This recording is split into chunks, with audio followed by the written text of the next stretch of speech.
السلام عليكم. الأهلي بطلا للدوري للمرة 43 في تاريخه. إنجاز صعب جدا أي نادي يكرره إن الأهلي وصل إنه بقى أكتر من ضعف كل الفرق اللي خدت الدوري. الأهلي إيه الميزة إنه خد الدوري السنة دي أو إيه الحلو؟ الحلو في الموضوع ده كله أو الممتع إن الأداء كان كويس، إن مش الفرق وحشة فالأهلي هو اللي قدر ياخد الدوري. الأهلي عمل كل حاجة وكان عنده كل المقومات إنه ياخد الدوري ده، غير إن هو ولا هزيمة في الموسم كله. لكن النقطة الأهم أو اللي منورة أوي إن الأهلي خد الدوري ان الاهلي خده في ظروف صعبه، وفي واحد هيتريق يقول لي ايه هي الظروف الصعبه ومال الانديه الثانيه ايه المشاكل اللي عندها الماديه والاداريه. لا، انا اقول لك ان الدوري بدا السنه دي عند الاهلي او الموسم بدا بكذا مشكله. اول حاجه التعاقد مع مدير فني كان متاخر، مارسيل كولر الاهلي ما تعاقدش معاه في اول فتره الاعداد.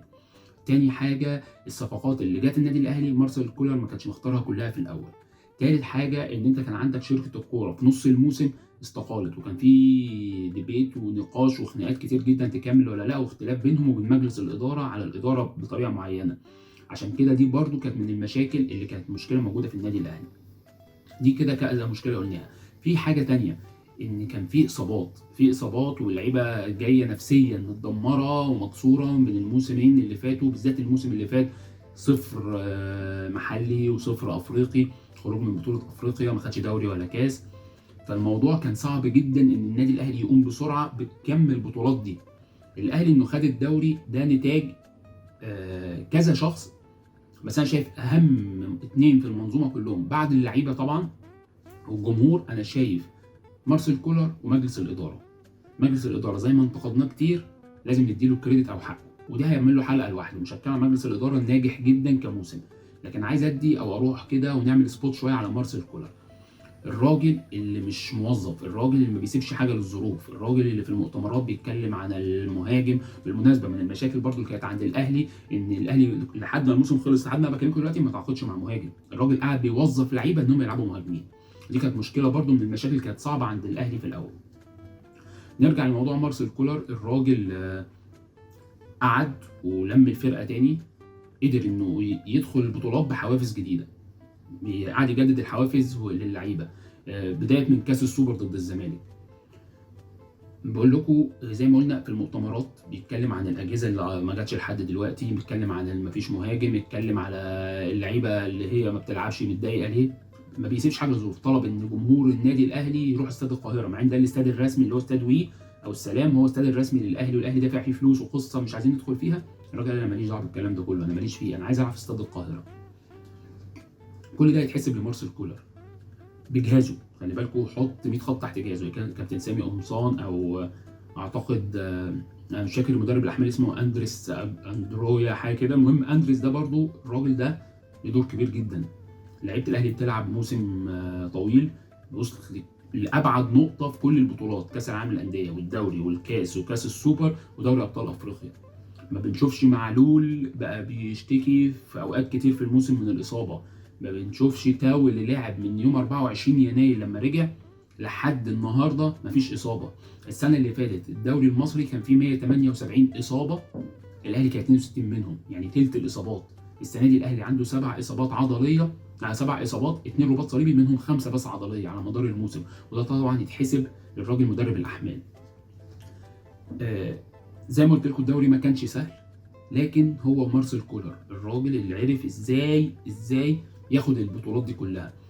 المدرب الوحيد اللي في تاريخ النادي الاهلي اللي في اول موسم ليه قدر ياخد ال5 بطولات، خد دوري وكاس سوبر وكاس وافريقيا، 2 كاس سوبر اسف، بيراميدز والزمالك. فالموضوع ده ما بيجيش من فراغ. الراجل هو اللي قدر يوظف اللعيبه. الراجل عنده زي ما عندوش مهاجم، الراجل ما عندوش لما كريم فؤاد ابتدى يتالق الراجل اتصاب.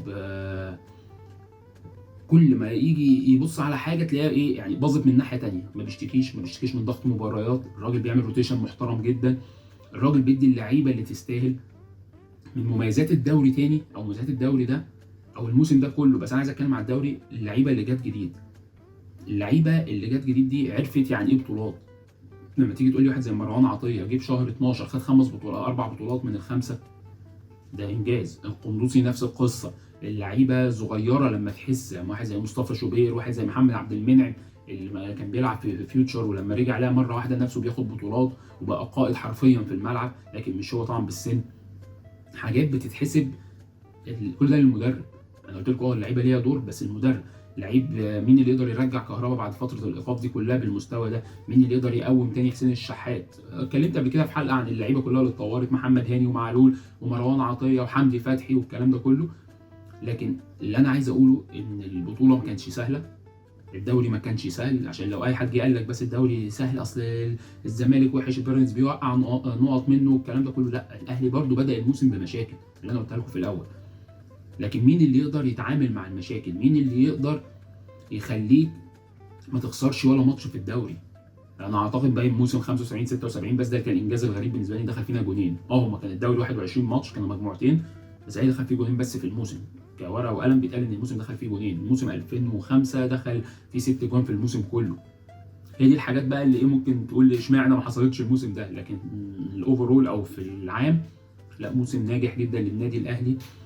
كان صعب ان الاهلي يرجع ياخد الدوري بعد النفسيا اللي حصل الموسم اللي فات. اللعيبه دي هي دخل عليها كام واحد، واحد زي مروان عطيه عمل فرق، لكن هي دي اللعيبه اللي كانت موجوده السنه اللي فاتت واللي قبلها. فان انت تقدر تقومهم تاني، انك ترجع لافريقيا بعد ماتش سان داونز الخماسيه المذله. انا بقول مذله ان احنا اتذلينا في الماتش ده، النادي الاهلي اتذل في الماتش ده كنتيجه، مع ان الاهلي جاب جونين وكان ممكن الماتش ما يهربش قوي كده، لكن في الاخر النتيجه 5-2. مين اللي يقدر يقفل على الفرقه، ما ياخدش قرارات اذا كانت سلبيه او ايقافات او اي مشكله للعيبه؟ لا، بيدعم بيدعم بيدعم علشان ترجع تاخد البطوله، وهنتحاسب اخر الموسم. دلوقتي مجلس الاداره خلاص مش هيقول حاجه للعيبه، الناس واخده كل البطولات دخلت فيها، اللعيبه رجاله. مارسيل كولر يا جماعه هو حاله في النادي الاهلي. انا مش عايز ابالغ لما اقول ان هو احسن من جوزيه، لان هو جوزيه برده كان معاه لعيبه كويسه جدا. طبعا جوزيه ده بالنسبه لي رقم واحد، بس جوزيه برده فكره الاختلاف نوع اللعيبه اللي موجود يخوف. ما انت برده شوف الجيل ده كان عامل ازاي والجيل ده كان عامل ازاي. لكن مارسيل كولر هو اللي بقول لكم موضوع ان هو عرف يقفل على الفرقه، عرف يشتغل نفسي وفني، يطور اللعيبه كلها. الراجل بيتعلم بسرعه، ما بيكبرش. في الاول كان بيكبر شويه كده كام ماتش في الخطه، لكن بعد ماتش سان داونز برده ظبط الدنيا شويه. عرف ازاي يخلي ان الناس تتفق عليه. مارسيل كولر المدرب الوحيد اللي الاهلي ما فيش حد اختلف عليه، مجلس الاداره ما انقسموش حواليه، الجمهور ما انقسمش عليه. جوزيه كان في ناس بتنقسم قله، يقول لك اصله ما بيحبش يطلع الناشئين وبيجيب صفقات على الجاهز وياخد بطولات. انا كجمهور ماليش دعوه، انا ليا كان بياخد بطولات. بس عايز اقول لكم حتى الجمهور ما انقسمش على مارسيل كولر، الاداره ما انقسمتش، الاعلام ما انقسمش، ودي حاجه نادره. بيتسو موسيماني الناس انقسمت عليه، فايلر الناس انقسمت عليه انه كان حاد جدا وجزار كده، اللي يغلط خلاص مش هيشوف الكوره تاني ولا هيشم الملعب. لكن هو الراجل ده قدر يلف الناس كلها حواليه، وده اللي خلاه ياخد دعم. ان انا النهارده لما اجي ادور له على مشكله انا مش لاقي مشكله، لما عايز اصطاد له حاجه ما بلاقيهاش، ولو غلط وانا اصطدت له النهارده هو بكره بيعالجها، مش عشان انا قلت، عشان هو الراجل اللي عنده قناعات ان هو لازم الدنيا تتغير. موسم استثنائي تاريخي للنادي الاهلي مع مارسيل كولر وجهازه. بقولها تاني، الاصابات قلت جدا، الدوافع زادت عند اللعيبه، اللعيبه بقى عندها ثقه، اللعيبه ما استهترتش انها خدت الدوري يعتبر خلصان من الدور الاول، بتاخد نقط كتير جدا. نفسك ما بقول لكم، هي بس نفسي كنت اشوف الاهلي بعدد اهداف اقل، ودي اعتقد تتطور لما يتعاقد مع مدافعين، ان برضو كان في مشكله بين محمود متولي وياسر ابراهيم. المركز الوحيد كان بيتغير فيه ناس كتير، لو لاحظتوا اغلبيه المراكز ثابته ما عدا هو المركز اللي جنب محمد عبد المنعم، اذا كان مره محمود متولي او ياسر ابراهيم او رامي ربيعه.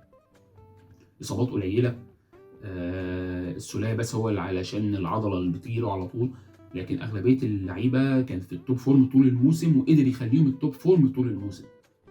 يعني مفيش لعيب كان بيقعد للاجهاد، يعني اخرك تقعد لعيب عشان بوادر اجهاد، لكن في الطبيعي لا، اللعيبه كلها جاهزه، اللعيبه كلها تنزل في اي وقت ومحدش بيزعل ولا بيقلب وشه، واللي كان بيزعل بيعرف هو زي سايتو، زي ما شفنا احمد عبد القادر، شفنا موقف قفشه ضربه الجزاء اللي هو شاطها من غير ما حد يقول له، عرف يحتوي الموضوع ازاي في الملعب وفي التمرين ومع الصحفيين. لكن ما بنشوفش القرارات اللي هي الجذريه لاحمد عبد القادر بعد ما اتعصب وهو مش عارف طالع ما يلعبش تاني، قفشه خد كده غرامه، كل ده موجود. بس انا راجل محترف، انا هاعاقب مادي لكن انا عايز الفرقه بتاعتي تبقى موجوده. عشان كده بقول لكم ده موسم انا شايفه استثنائي لمارسيل كولر. بشكر مجلس اداره الاهلي اللي هتكلم عليه في حلقه لوحده، بشكر اللعيبه جدا، الف مبروك لجماهير النادي الاهلي دوري ال 43 بارقام ممتازه. لكن زي ما قلت لكم الكريدت الاكبر لازم يروح لمارسيل كولر وجهازه الفني اللي قدروا يبصوا الفرق بين الموسم. يعني عايز تعرف قيمه الكلام اللي انا بقوله ده، بص على الموسم اللي فات بجوده اللعيبه، هي بقى كام واحد بس اللي اتضاف عليهم، وايه اللي حصل السنه دي، كل البطولات دخل نافس عليها. مبروك تاني لجمهور النادي الاهلي، وان شاء الله يبقى اول بطوله بعد كده بقى كاس، مش عارف كاس مصر اعتقد هيبقى قبل بقى كاس سوبر الافريقي، وان شاء الله الاهلي يقدر يفوز بيهم هما الاثنين ويفرح جماهيره تاني. طولت عليكم والف مبروك لجماهير النادي الاهلي. سلام.